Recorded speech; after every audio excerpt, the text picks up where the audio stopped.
નમસ્કાર, સ્વાગત છે એક નવા બ્લોગમાં. હા, વિચારતા હશો પાઘડી કેમ છે, પણ અત્યારે 45 ડિગ્રીનું તાપમાન છે ગામમાં. અને હું અત્યારે છું આ પાટીદાદાના મંદિરે ગામમાં, ઝેરગામ.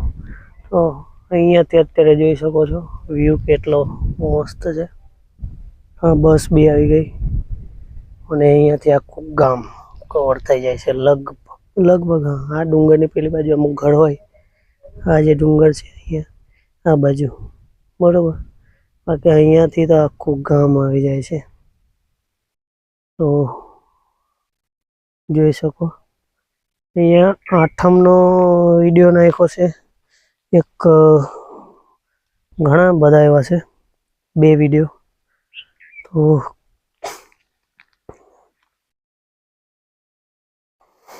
જોઈ શકો એક ગામની અંદર આવતાની સાથે જ આ મંદિર ડુંગર પર જોવા મળશે. આ લીમડાની છાયડામાં ભાતીદાદાનું મંદિર, ઝેરગામ. ચાલો, હું તો દર્શન કર્યા. દરવાજો ખોલો, તમે કરી લો.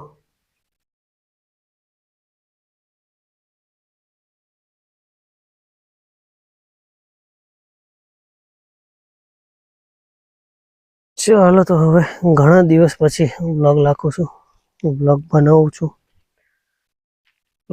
તડકો લાગે ને ચાલતા આવ્યો. કેમ આવ્યો?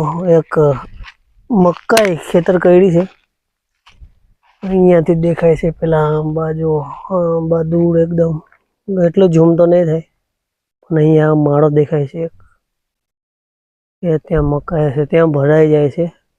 ઢોળ છે, તો એને મૂકવાને કોનું છે તે જાણવા માટે હું આવ્યો હતો. મૂકી દીધું ઘરે. હવે કીધું છે ભાઈ, પણ એના મૂળ માલિક પાસે નથી પહોંચ્યું, તો હવે એ જોવાનું છે. બાકી કીધું તો છે બીજા ઘરે. કહીને સાચો ભાઈ, બધા જ મહેનત કરે છે ખાવા પીવા માટે. આવા 45 ડિગ્રીના તાપમાં આવા અહીંયાથી ચાલતા પેલી બાજુથી આવવાનું હાંકીને, તો પછી ઢોર સૂના મૂકવાવાળાને શરમ આવી જોઈએ, બરોબર ને? બાકી તો આવો તાપ તો કોઈ વાર પડ્યો નથી આ ગામમાં. તે પણ થોડું હળબળું દેખાય છે આખું ગામ, જોઈ શકો છો. ને અહીંયાથી આ ટુંગાઈ,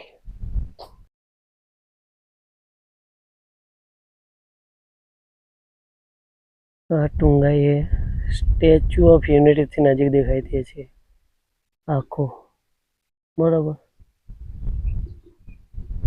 અત્યારે તાપમાં તો ફોન બી નથી કામ કરતો, વ્લોગ શૂટ કરવા માટે બી વાંધો પડે છે.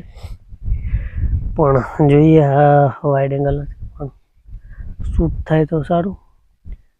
બાકી અહીંયા છાયડામાં બેઠો, તાપ લાગ્યો, થાકી નથી ગયો, તાપ લાગ્યો છે.